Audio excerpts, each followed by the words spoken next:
Assalamualaikum warahmatullahi wabarakatuh. Salam sehat para Bapak Ibu semuanya.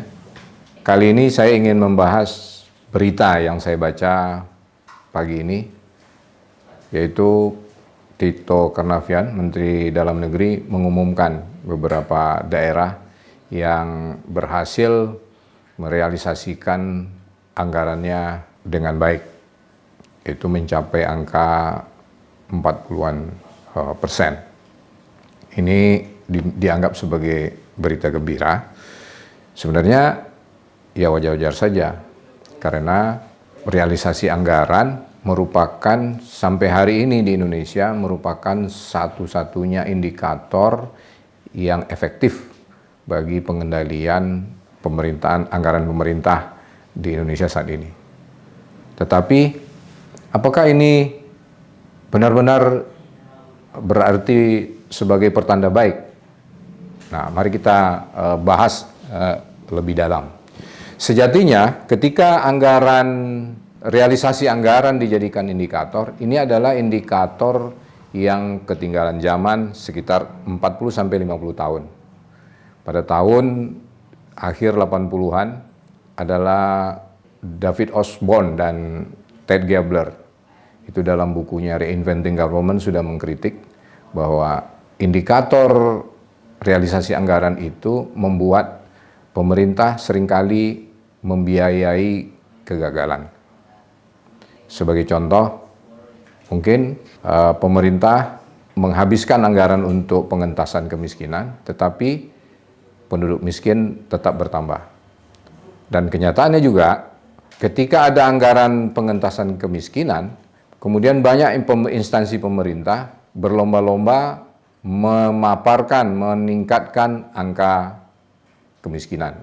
Dan setelah realisasi anggaran pengentasan kemiskinan, penduduk miskin tidak berkurang, malah bertambah.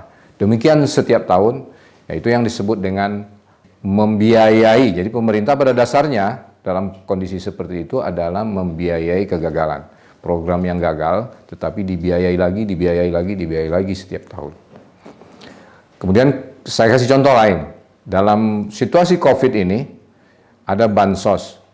Paketnya sekitar 300.000 per pack.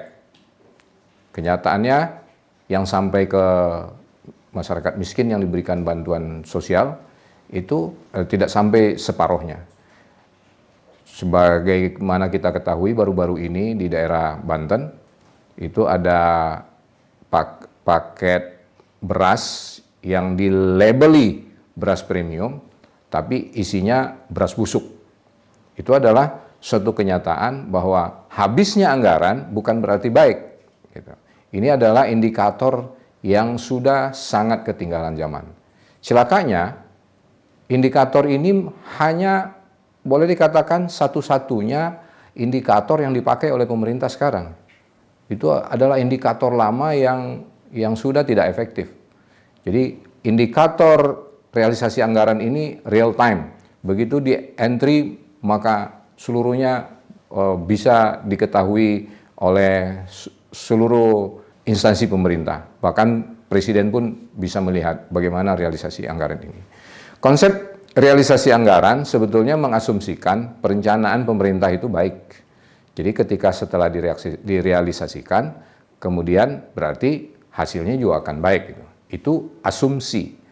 Kenyataannya, ketika pemerintah hanya menggunakan indikator realisasi anggaran sebagai indikator, maka itu mendorong ASN itu atau birokrasi membuat rencana asal-asalan.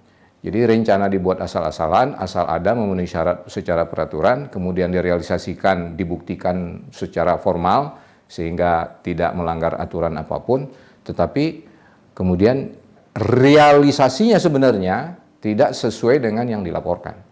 Bisa saja anggaran ini habis lebih banyak digunakan untuk hal-hal yang tidak perlu, umpamanya untuk melakukan perjalanan dinas.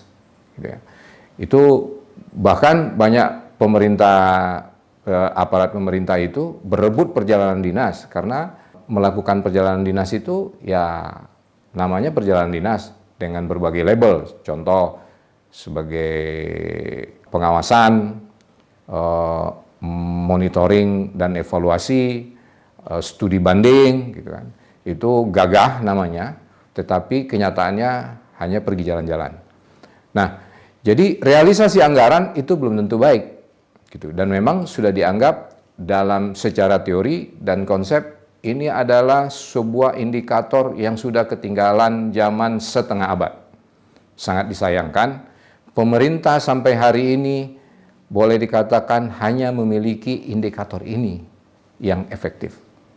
Sementara pemerintah mengatakan dia akan melakukan, sudah bicara macam-macam, umpamanya 4.0 dan sebagainya. Gitu. Bagaimana kita mau bicara maju ketika indikator anggaran yang dipakai masih indikator yang ketinggalan 50 tahun. Ini juga menunjukkan bahwa pemerintahan SBY, pemerintahan Jokowi tidak melakukan banyak hal, banyak perubahan untuk memperbaiki birokrasi. Walaupun pemerintah sudah mengganti nama Menpan menjadi Menteri Reformasi Birokrasi dan Pendayagunaan Aparatur Negara.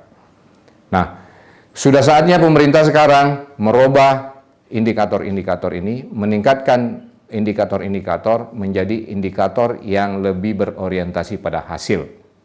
Ya. Orang ingin melihat hasil, bukan ingin melihat inputnya habis atau tidak. Bukan melihat proses, tetapi melihat apakah yang dikerjakan pemerintah itu mendatangkan hasil atau tidak. Demikian materi kita hari ini. Terima kasih. Assalamualaikum warahmatullahi wabarakatuh.